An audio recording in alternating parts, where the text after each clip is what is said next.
الحمد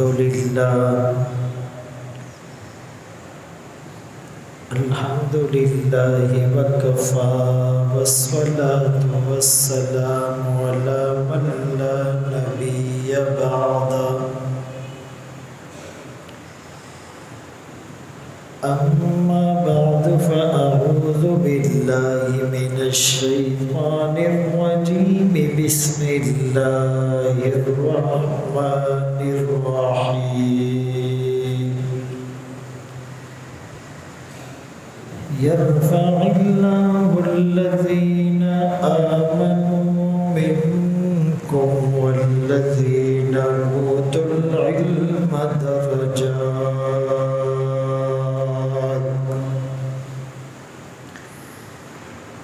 قال النبي صلى الله عليه وسلم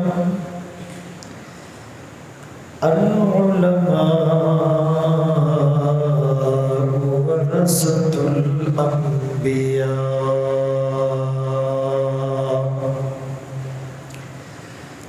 أو كما قال عليه الصلاة والسلام صدق الله مولانا العظيم وصدق رسوله النبي الأمي الهاشمي المدني الكريم ونحن على ذلك لمن الشاهدين والشاكرين والحمد لله رب العالمين.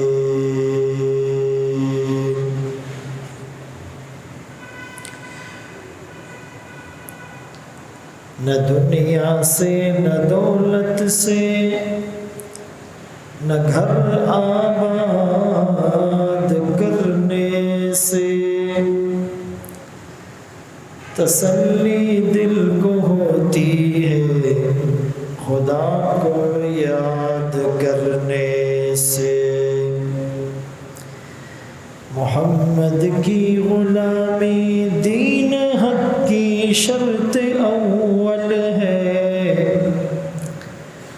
اور اسی میں اگر کچھ خامی تو سب کچھ نامکمل ہے. واجب الاحترام عزیزان گرامی، آپ کے سامنے قرآن کریم فرقان مجید کی ایک آیت کریمہ تلاوت کی اور سرکار دو عالم تاجدار مدینہ محمد مصطفیٰ احمد مجتبیٰ صلی اللہ علیہ وسلم کی حدیث مبارکہ پیش کی. آج تقریر کا عنوان ہوگا علم کی اور مدارس کی فضیلت.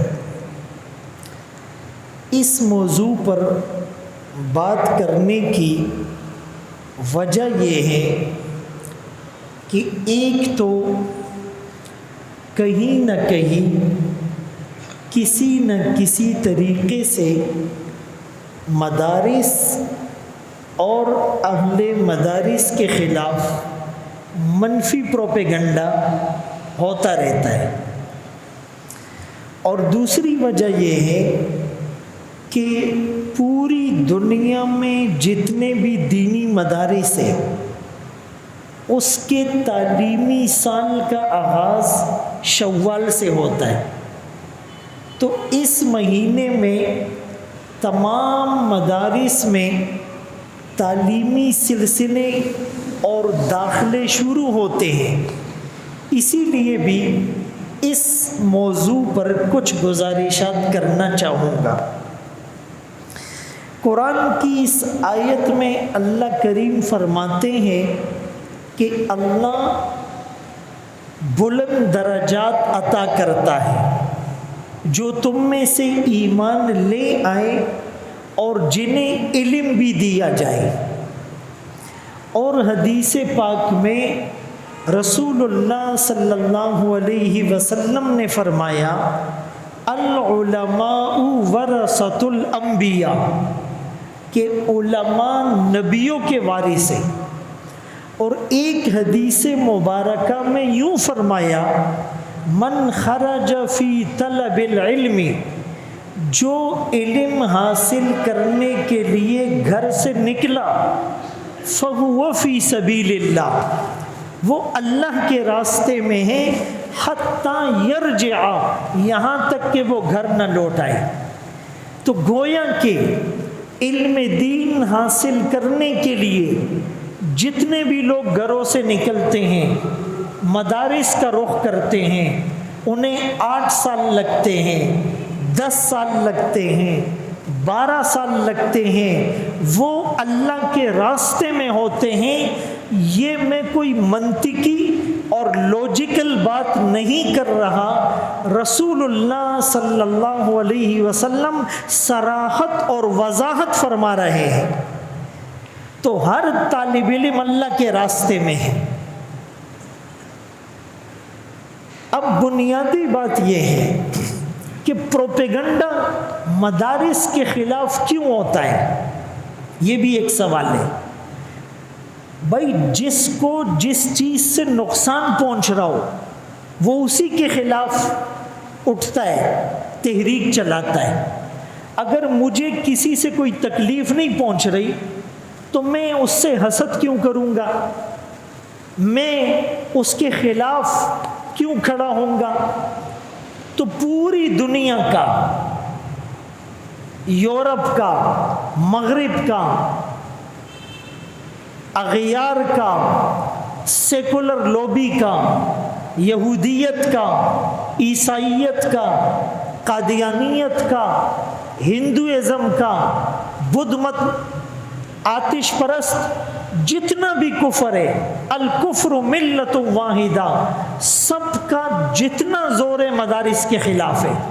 اس سے معلوم یہ ہوا کہ مدارس کے ہونے سے انہیں نقصان پہنچ رہا ہے، ان کے مفادات کو نقصان پہنچ رہا ہے، ان کے کاس کو نقصان پہنچ رہا ہے، ان کے مشن کو نقصان پہنچ رہا ہے، ان کا سرمایہ ڈوب رہا ہے، ان کی محنت رائے گاہ جا رہی ہے، ان کی سٹرگلز پر پانی پھیرا جا رہا ہے۔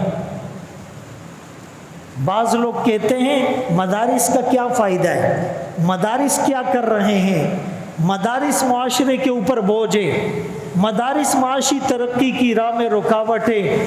ارے نادان لوگوں، مدارس کی اہمیت پوچھنی ہے تو ان سے پوچھو جن کی نیندیں اڑ گئی ہے، جن کا سکون چھن گیا ہے، جن کی ٹیکنالوجی فیل ہو گئی، جن کے پالیسی میکر پریشان ہو گئے، جن کے تھنک ٹینک وہ سر جوڑ کر بیٹھ گئے۔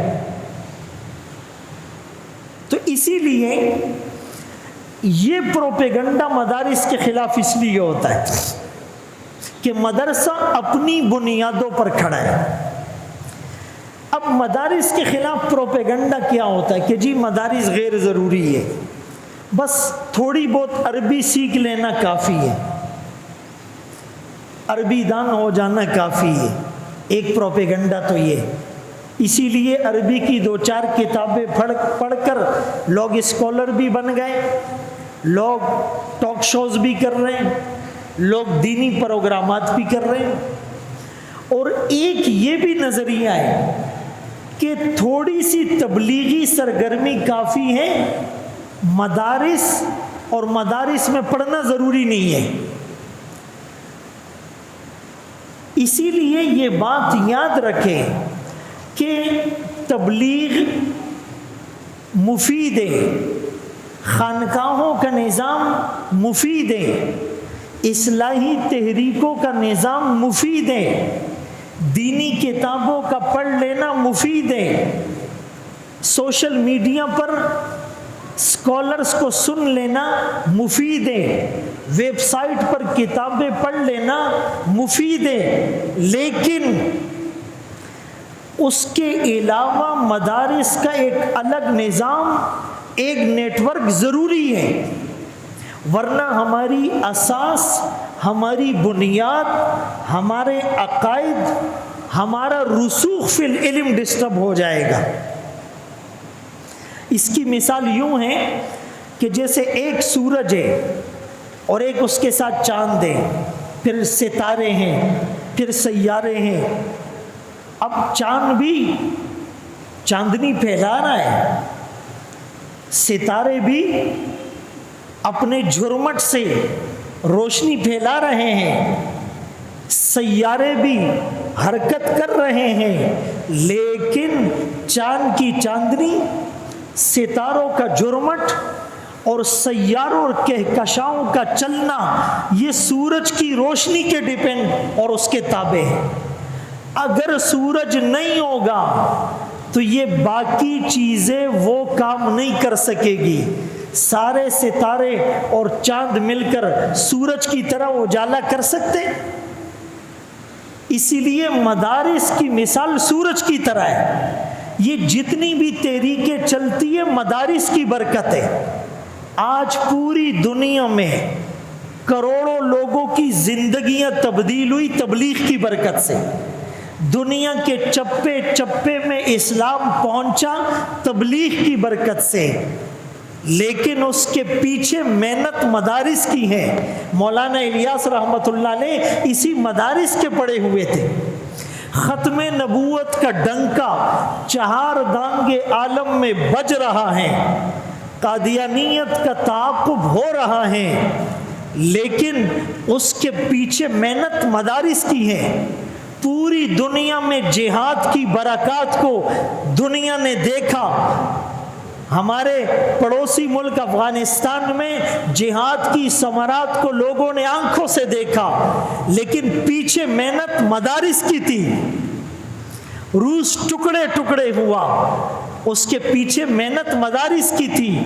تو ان کے پالیسی میکر نے سوچا یہ جو ساری تحریکیں چل رہی ہے اس کے پس پردہ، اس کے پس آئینہ، اس کے بیک ڈور پر اصل تو مدارس ہے، اسی لیے مدارس کے خلاف پروپیگنڈا کرو، علماء سے ان عوام کا ربط کمزور کر دو، ممبر اور محراب سے ان کا تعلق کمزور کر دو، پھر ان کے ساتھ کھیلو۔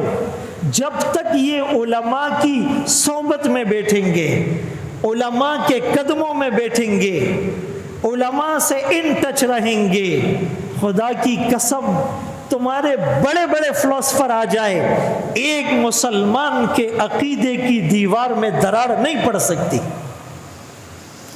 اسی لیے مدارس کی اہمیت مسلم ہے۔ ایک پروپیگنڈا یہ ہوتا ہے کہ جی مدارس میں معاش کی کوئی فکر نہیں ہوتی، کہتے مولوی بنو گے تو کھاؤ گے کیا، ایک پروپیگنڈا ہے۔ دوسری طرف کہتے مولوی کھاتا زیادہ ہے، خود ہی اپنی بات کی نفی کر دی۔ پہلے کہا مولوی بنو گے تو کھاؤ گے کیا، پھر کہتے مولوی کھاتا زیادہ ہے۔ اسی لیے ہم منع نہیں کرتے، ایک عالم تجارت کرے سنت ہے، ایک عالم کاروبار کرے سنت ہے، جائز ہے۔ میں تو اکثر کہتا ہوں بات مذاق کی ہے لیکن حقیقت بھی ہے۔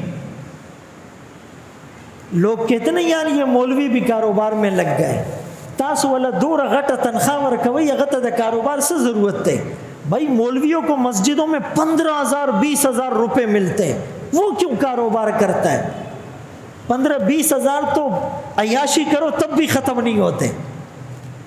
وہ ایک جگہ پر ایک ڈاکٹر تھا اور ایک اسکول کا ٹیچر تھا گورنمنٹ کا، اور ایک کوئی عالم بیٹھا ہوا تھا، تو آپس میں بات ہو رہی تھی۔ بولا جی آپ کی تنخواہ کتنی ہے؟ مولانا صاحب نے کہا 5,000۔ گاؤں دیہاتوں میں بھی 5,000 دیتے، اور یہ جو مضافات کے علاقے نا تو پختنوں چکمی علاقے تھی وہاں بھی 8-10 ہزار ہوتے۔ تو اس کو کہا تنخواہ کتنی ہے؟ بولا 5,000۔ وہ اسکول کے ٹیچر سے پوچھا آپ کی تنخواہ کتنی ہے؟ اس نے کہا 50,000۔ ٹھیک ہے۔ وہ ڈاکٹر سے پوچھا تم کتنا کماتے ہو؟ کہا 2 لاکھ۔ لیکن کہا یار مولویوں کی تنخواہ میں برکت بہت ہوتی. پھر تھوڑی دیر بعد کچھ اور باتیں ہوئی. پھر تھوڑی دیر بعد ایک نے کہا مولویوں کی تنخواہ میں برکت بہت ہوتی. اگر پختوں کی اٹکے ہوئے اگر نشم ویلے اگر بھی اتنی بھی برکت نہیں ہوتی. وہ دورا برکت پکیم نہیں سورا چھے تاسو جوڑ کو تراش زمانگ دزڑا حل معلوم کا. بات سمجھ میں آ رہی ہے؟ تو بہرحال ایک عالم تجارت کرے سنت ہے، منع نہیں ہے، لیکن مدارس سے فارغ ہونے کے بعد کرے. بھائی کسی میڈیکل کالج والے کو آپ جا کر یہ کہو گے یار آپ صرف میڈیکل کی بکس پڑھاتے ہو، انجینئرنگ کیوں نہیں پڑھاتے ہو؟ آپ کسی انجینئرنگ کالج میں جا کر کہو آپ صرف انجینئرنگ کی بکس کراتے ہو، آپ اکنامکس کی بک کیوں نہیں پڑھاتے، یا کمپیوٹر سائنس آپ کیوں نہیں پڑھاتے؟ وہ کہیں گے بھائی ہر ایک کا الگ الگ شعبہ ہے، میڈیکل والا میڈیکل پڑھائے گا، انجینئرنگ والا انجینئرنگ پڑھائے گا، کمپیوٹر سائنس والا کمپیوٹر سائنس پڑھائے گا، آئی ٹی والا آئی ٹی کے شعبے کو توجہ دے گا. اسی طرح مدارس کا مقصد کاروباری بنانا نہیں تھا، مدارس کا مقصد آپ کو کاروبار کے گر سکھلانا نہیں تھا، بلکہ انگریز نے جب ہندوستان پر تسلط اور قبضہ کیا تو اس نے کہا کہ مسلمانوں کا اسلامی تشخص ختم کر دو. اس کے لیے انہوں نے مسلمانوں کے اسکول کالجز یونیورسٹیز میں اپنا نصاب لارڈ میکالے کا نظام تعلیم انٹر کیا کہ یہ مسلمان نام کا مسلمان رہیں، اس کا اسلامی تشخص ختم ہو جائے، نبی سے اس کا رشتہ کمزور ہو جائے، اللہ کی وحدانیت سے یقین ہٹ جائے، یہ تقدیر کا منکر ہو جائے، آخرت کو بھول جائے. پھر علماء سر جوڑ کر بیٹھے، دارالعلوم دیوبند کی بنیاد رکھی گئی. ایک درخت کے نیچے ایک استاد ایک شاگرد بیٹھے اور انہوں نے کہا نہیں نہیں ہم لوگوں کے اسلامی تشخص کی حفاظت کریں گے.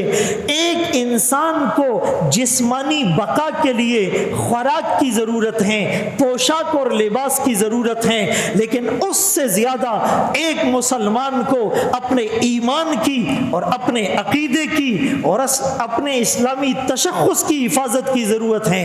مدارس اس لیے وجود میں آئے تھے، تو مدارس سے یہ گلہ نہ کرو. اور پھر جتنا تعلیمی فنڈ ہوتا ہے سارا اسکول کالجز یونیورسٹیز کو ملتا ہے. مدارس کو حکومت پیسہ دیتی نہیں ہے، بلکہ جو دے رہا ہے ان کو بھی روکتی ہے کہ ان کو نہیں دو، اور پھر بھی تکلیف ان کو مدرسوں سے ہے. تو اسی لیے مدرسے کا نظام سمجھے. اللہ اکبر کبیرہ. بلکہ کسی نے کیا خوب کہا کہ سب سے بڑی این جی او اس وقت مدارس کی ہے. بھائی مختلف این جی اوز بنی ہوتی ہے نا، کوئی راشن دے رہا ہے، کوئی ہاسپٹل میں علاج کروا رہا ہے، کوئی کنویں کھدوا رہا ہے، کوئی مثال کے طور پر لوگوں کے گھر بنا کے دے رہا ہے، این جی اوز ہیں. کوئی کتابیں تقسیم کر رہا ہے، اگرچہ پیچھے ان کے مقاصد کچھ اور ہیں. تو سب سے بڑا این جی او تو مدرسہ ہے، جو ملک اور قوم کے بچوں کو آوارہ ہونے سے بچا رہا ہے، انہیں چھت فراہم کرتا ہے، انہیں 3 وقت کا کھانا دیتا ہے، انہیں لباس دیتا ہے، انہیں کلاس روم دیتا ہے، انہیں استاد مہیا کرتا ہے، انہیں کتابیں دیتا ہے، بیمار ہونے پر ان کا علاج کرتا ہے، ان کو وظیفہ دیتا ہے، ان کی ضروریات کو پورا کرتا ہے. صرف وفاق المدارس العربیہ پاکستان جو مکتب دیوبند کے مدارس ہیں، میں باقی مکاتب اور مسالک کی بات نہیں کر رہا، صرف دیوبند مکتبہ فکر کا جو بورڈ ہے وفاق المدارس العربیہ، اس میں تقریباً 20,000 مدارس رجسٹر ہے، اور ان 20,000 مدارس میں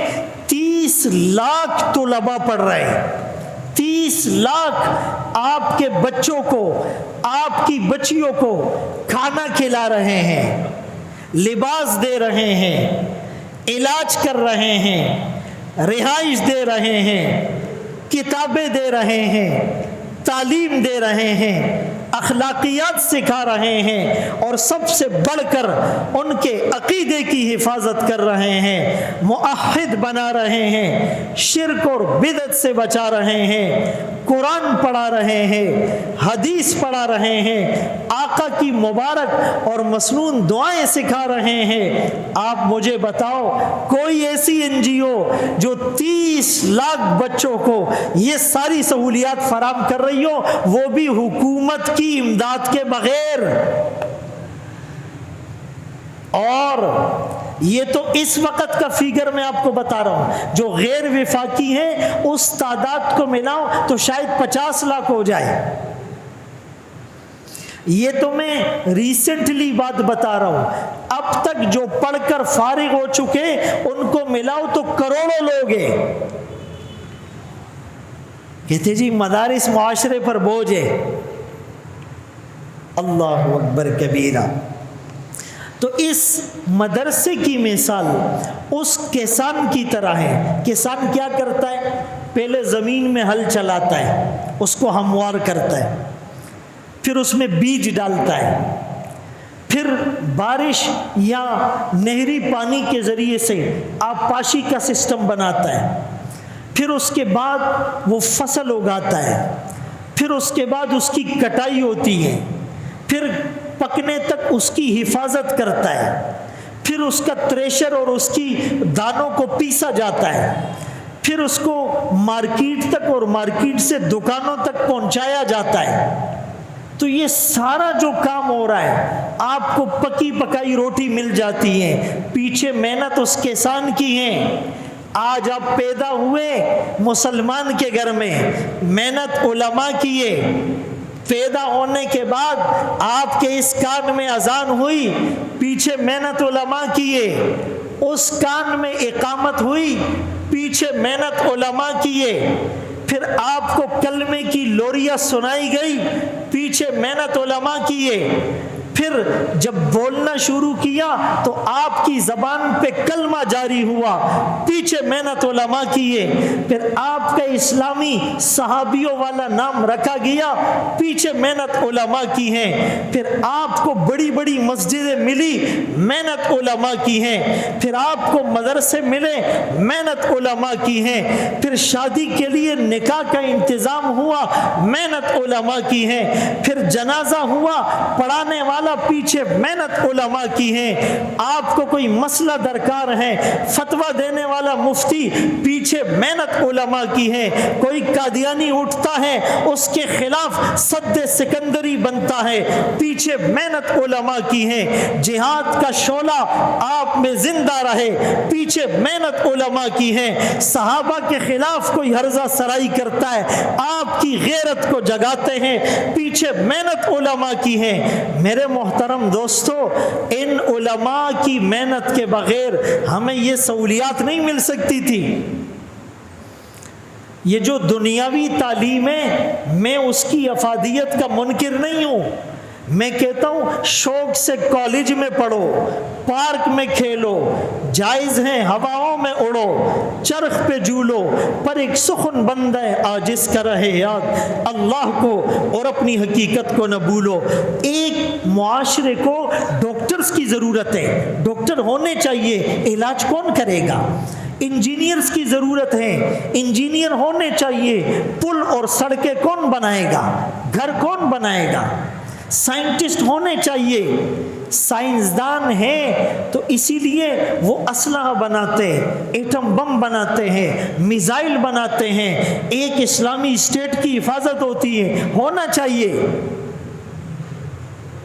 لیکن یہ جو جتنے فنون ہیں، عصری علوم، اس کا منتہا صرف آنکھ بند ہونے تک ہے۔ آنکھ بند ہو گئی، اس کی کہانی ختم۔ بھائی ایک ڈاکٹر آپ کا علاج کرتا ہے جب تک سانس چل رہی ہے، آپ ہاسپٹل میں ایڈمٹ ہو جب تک سانس چل رہی ہے، آپ کپڑا پہنتے ہو جب تک سانس چل رہی ہے، آپ چشمے پہنتے ہو جب تک سانس چل رہی ہے، آپ جوتے پہنتے ہو جب تک سانس چل رہی ہے، آپ گھڑی پہنتے ہو جب تک سانس چل رہی ہے۔ ایسا ہی ہے، جیسے ہی سانس نکل جاتی ہے نا، ڈاکٹر فوراً اپنا وہ اتارتا ہے، کوٹ اتارتا ہے اور کہتے جی اب ہمارا کام ختم اور مولوی کا کام شروع۔ سچ بتاؤ ایسا ہوتا ہے یا نہیں؟ ڈاکٹر کہتا اب ہمارا کام ختم، ہماری ٹیکنالوجی ختم، ہماری مشینری جواب دے گئی، ہمارا وینٹ اب کچھ نہیں کر سکتا، ہماری پمپنگ اب کسی کام کی نہیں، اب کام شروع ہوا ان علماء کا جن کے خلاف لوگ باتیں کرتے ہیں، جن کے خلاف لوگ پروپیگنڈا کرتے ہیں۔ پھر وہ مولانا صاحب بلکہ سانس نکلنے سے پہلے ہی ڈاکٹر جواب دے دیتا ہے اور علماء کو بلواتے، یاسین شریف پڑھے کہ روح آسانی سے نکل جائے، کلمے کی تلقین کریں، خاتمہ ایمان پر ہو۔ تھوڑا سا اس کے فدیے کا اور کفارے کا اور اللہ کے ہاں پیشی اور حساب آسان ہونے کا کوئی وظیفہ بتائے۔ نزا کے وقت ہی ڈاکٹر کا کام ختم، مولوی اور علماء کا کام شروع ہو جاتا ہے۔ پھر وہ جنازہ پڑھاتے ہیں، پھر وہ دعائیں کرتے ہیں۔ میرے محترم دوستو، معلوم یہ ہوا دنیاوی تعلیمات، اسکول کالجز یونیورسٹیز کی محنت اس زندگی میں آنکھ بند ہونے تک، آنکھ بند ہوئی ان کا کام ختم، مدارس کا کام شروع، پھر مسجد کام آئے گی، پھر مدرسہ کام آئے گا، پھر تبلیغ کام آئے گی، پھر خانقاہ کام آئے گی، پھر تلاوت کام آئے گی، پھر ذکر کام آئے گا، پھر صدقہ کام آئے گا، پھر اچھے اخلاق کام آئیں گے، پھر آپ کا صدقہ جاریہ کام آئے گا، پھر آپ کا بچہ قرآن پڑھے گا، آپ کے کام آئے گا۔ میرے محترم دوستو، اسی لیے جس گھر میں 3 دن رہنا ہے اس کے لیے تیاری کم کرتے ہیں، جس گھر میں 3 سال رہنا ہے اس کی تیاری تھوڑی زیادہ کرتے ہیں، اور جہاں ہمیشہ کے لیے رہنا ہے اس میں تو پھر ایک ایک چیز اپنے مزاج کی سیٹ کرتے ہیں۔ ہم نے اس دنیا میں کتنا رہنا ہے؟ 60-70 سال، اور دنیا کے 1000 سال آخرت کا 1 دن، کألف سنۃ مما تعدون، قرآن میں اللہ فرماتے ہیں۔ اور دوسری جگہ فرمایا 50,000 سنہ، 50,000 سال۔ اگر اس حساب سے دیکھو تو 70 سال 60 سال 2.5 منٹ بنتے ہیں۔ جہاں ہم نے 2.5 منٹ رہنا ہے، سارا فوکس اس پر، ساری توجہ اس پر، اور جہاں ہمیشہ کے لیے رہنا ہے اس کی کوئی فکر نہیں۔ اسی لیے مدارس کے ساتھ ہمارا تعلق مضبوط ہونا چاہیے۔ اور جیسے میں نے کہا کہ مدارس میں داخلے شروع ہو چکے ہیں پورے پاکستان میں، 8 سالہ عالم کورس، 4 سالہ عالم کورس، 2 سالہ عالم کورس، لڑکوں کا بھی لڑکیوں کا بھی۔ آپ اپنے بچوں کو بھی داخل کرائیں، اپنی خواتین کو بھی بھیجے، خود بھی داخل ہو جائے۔ جی میں تو ابھی بڑا ہو گیا ہوں، بھائی دکان میں تو موت سے 1 دن پہلے تک حضرت صاحب جا رہے ہیں، بھائی پکور کی مٹی نے پاس کی گی۔ اللہ کا خدائے بندہ 70 سال عمر ہو گئی، 80 سال عمر ہو گئی، بولا گھر میں ٹائم پاس نہیں ہوتا ہے، بازار تلاشم۔ 70 سال کی عمر میں بدنظری کر رہا ہے، 70 سال کی عمر میں جھوٹ بول رہا ہے، 70 سال کی عمر میں غیبت کر رہا ہے۔ آپ کا ٹائم گھر میں پاس نہیں ہوتا، آپ مسجد میں آ جاؤ۔ آپ کا ٹائم گھر میں پاس نہیں ہوتا، آپ مدرسے میں داخلہ لے لو۔ آپ کا ٹائم گھر میں پاس نہیں ہوتا، آپ تبلیغ میں چلے جاؤ۔ آپ کا ٹائم گھر میں پاس نہیں ہوتا، آپ خانقاہ چلے جاؤ۔ لیکن نہیں، بس شیطان نے بٹھایا ہوا ہے۔ تو بھائی علم سیکھنے کی کوئی عمر نہیں ہے، آپ ابھی قاعدہ شروع کرو، ناظرہ شروع کرو۔ ابھی الحمدللہ کچھ ایسے بزرگ بھی ہیں جنہوں نے مدرسوں میں داخلہ لیا، 70 سال کی عمر میں داخلہ لیا، 78 سال کی عمر میں عالم بن گئے۔ تو مدارس کے ساتھ ہمارا تعلق مضبوط ہونا چاہیے۔ میں نے عرض کیا دنیاوی علوم صرف محسوسات، صرف مشاہدات، جو چیزیں نظر آتی ہیں اس کو ڈسکس کرتا ہے، مرنے کے بعد والی چیزوں کو ڈسکس نہیں کرتا، وہ مدرسہ کرتا ہے۔ بھائی دنیاوی تعلیم ہمیں بتاتی ہے سائنس کیا ہے اور کیسے ہیں، پوری کائنات کیا ہے اور کیسے ہیں، لیکن اس کائنات کو بنانے کا مقصد کیا ہے یہ مدرسہ بتائے گا۔ انسانی بدن کیا ہے اور کیسے بیمار ہوتا ہے یہ میڈیکل اور ڈاکٹر بتائیں گے، لیکن اس باڈی کو پیدا اللہ نے کیوں کیا یہ مدرسہ بتلائے گا۔ فرشتے کیا ہیں یہ سائنس نہیں بتائے گی، سائنس تو فرشتوں کا انکار کرتی تھی، جنات کا انکار کرتی تھی، ابھی کچھ اقرار کرنے لگے ہیں۔ تو فرشتے کون ہیں یہ مدرسہ بتائے گا، جنات کون ہے یہ مدرسہ بتائے گا، گھر میں برکت کیسے آئے گی یہ مدرسہ بتائے گا، روح آسانی سے کیسے قبض ہوگی یہ مدرسہ بتائے گا، پل صراط پہ چلنا آسان کیسے ہوگا مدرسہ بتائے گا، منکر نکیر کے جواب کیسے دو گے یہ مدرسہ بتائے گا، حشر میں رسوائی سے کیسے بچو گے یہ مدرسہ بتائے گا، اللہ کا دیدار کیسے نصیب ہوگا مدرسہ بتائے گا، نبی کی شفاعت کیسے ملے گی مدرسہ بتائے گا، حوض کوثر پر چھلکتے جام کیسے ملیں گے یہ مدرسہ بتائے گا، موت کے وقت نزع کی حالت میں خوبصورت فرشتے کیسے آئے یہ مدرسہ بتائے گا، رحمت کے فرشتے گھر میں کیسے آتے ہیں مدرسہ بتائے گا، عذاب کے فرشتے گھر میں کیسے آتے ہیں مدرسہ بتائے گا۔ اسی لیے ہم مدرسے اور قرآن اور سنت کے ساتھ، علماء کے ساتھ اپنا تعلق مضبوط رکھیں۔ بہت سے لوگ چلے گئے، ہم بھی چلے جائیں گے، ہم سے مالدار لوگ چلے گئے، ہم سے خوبصورت لوگ چلے گئے، ہم سے طاقتور لوگ چلے گئے، ہم سے زیادہ ہائی پروفائل لوگ چلے گئے، ہم سے زیادہ ڈگریوں والے چلے گئے، ہم نے بھی چلے جانا ہے، لیکن وہ جو زندگی ہے، وہ جو سفر ہے وہ نہ ختم ہونے والا سفر ہے، وہاں پر کیا کام آئے گا یہ فیصلہ ہم نے کرنا ہے۔ اللہ ہم سب کو ان باتوں پر عمل کی توفیق نصیب فرمائے۔ وآخر دعوانا ان الحمدللہ رب العالمین۔